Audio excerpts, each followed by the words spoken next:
Never Let Go, Jack. Never let. Oh, wrong movie. No, this one's about. Hmm.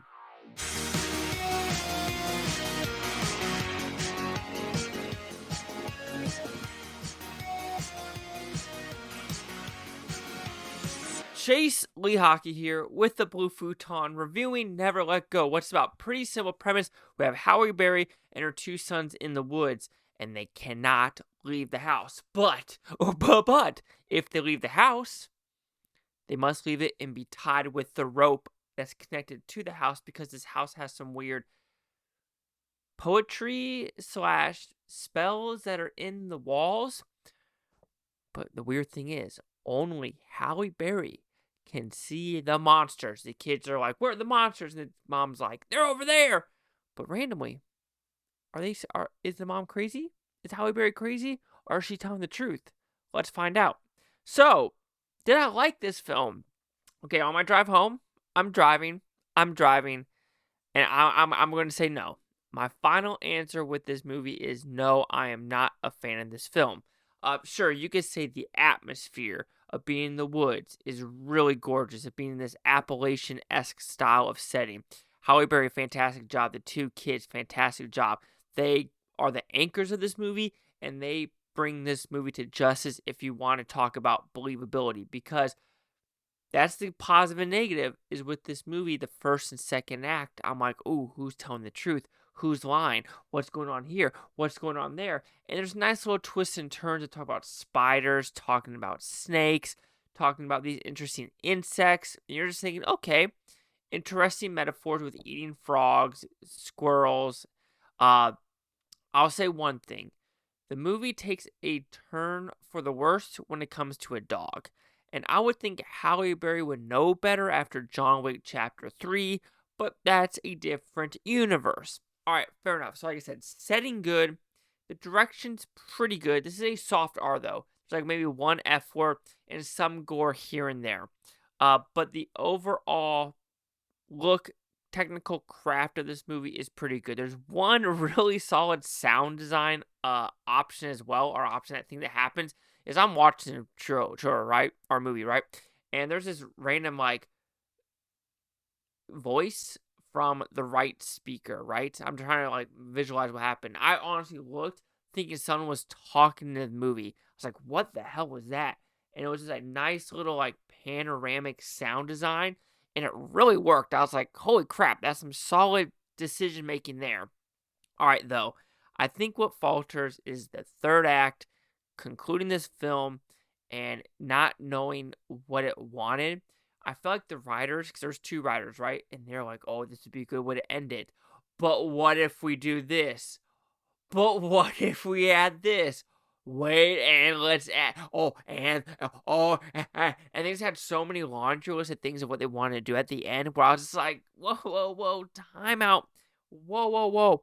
Is this a chili movie? Is it a creature feature? Is it a picture movie? Is it a snake movie? Is it a flashlight movie? Is it a real movie? Is it fake? Are we going back in time? Are we going forward in time? Is it M. Night Shyamalan The Village? What are we trying to do with this movie?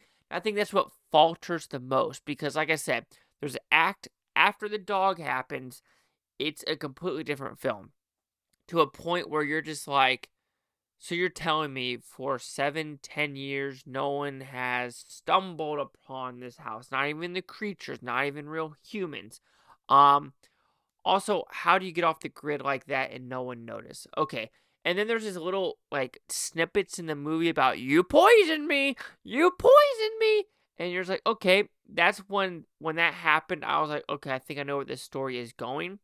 And of course, I always said yes, but then of course it does the left field, right field, left field. What's it want to do with the story? And it's like I can guess to myself, like, oh, maybe that isn't true. Wait, no, it is true. It's got to be true. No, it isn't true. It's got to be true. And then I was right the whole time. But from like the hour point to the hour and 40-minute point, they try to literally sliver their way throughout this whole movie, trying to say gotcha moment. And you're just like, there's so many times before I say stop with the gotchas before I get kind of annoyed with this movie. And that's what this movie did at the end. It really annoyed me. Because also, mental illness. I don't know the message of the movie, and that's what I think really struggles with me and the whole what ifs.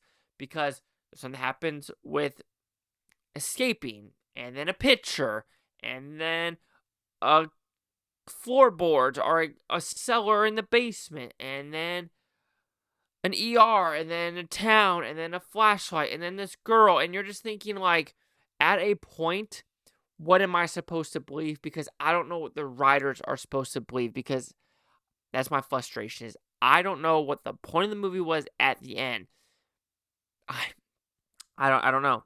I don't know. It something happened in this cellar scene where I was like, that's where I think a lot of people in the movie theater truly got, like, turned off.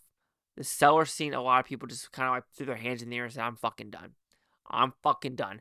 And I was almost at that point. I truly was, because I'm like, what are we trying to prove here? What is the point? What, the whole real and fake and real and fake? And it's just like, come on now. I mean, yes, I love me a good twist and turn. But the problem is, I like me a good twist and turn. Sure, if you're going to do like a wham bam, like 1, 2, Mike Tyson punch a 1, 2, 3. Sure, I'll even take a 1, 2, 3, like, oh shit, oh shit, oh shit. But this was more than that. It was like, huh? Wait a minute. The weird thing you see in the trailer, things going to mouths, fire, pitcher, cellar, helicopter, mental illness, she loves me more. And at a point, you're just like,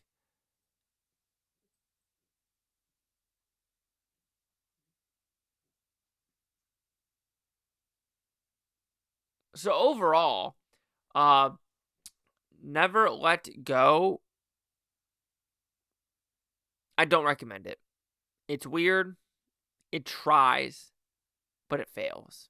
So Never Let Go will receive a 2 out of 5 with Futon, because at 40%. So let's see the critics and user scores gave this one. So it has been dropping pretty significantly since I left the theater. Right now it's at a 59% with 27 reviews. No critic consensus. So 59-40. Chase Leak here at the Blue Futon. Like, comment, subscribe. All things Bhutontopia. You Blue Futonians, thank you for watching. Have a great day. Watch the state tomorrow, week from now, month, and a year from now. Every single freaking one of you. Peace and love. Peace and love. If you saw this movie, what do you really think happened? Because I think I have it, but then I don't. But then I think I do, but then I don't. Think, don't, think, don't, think, don't.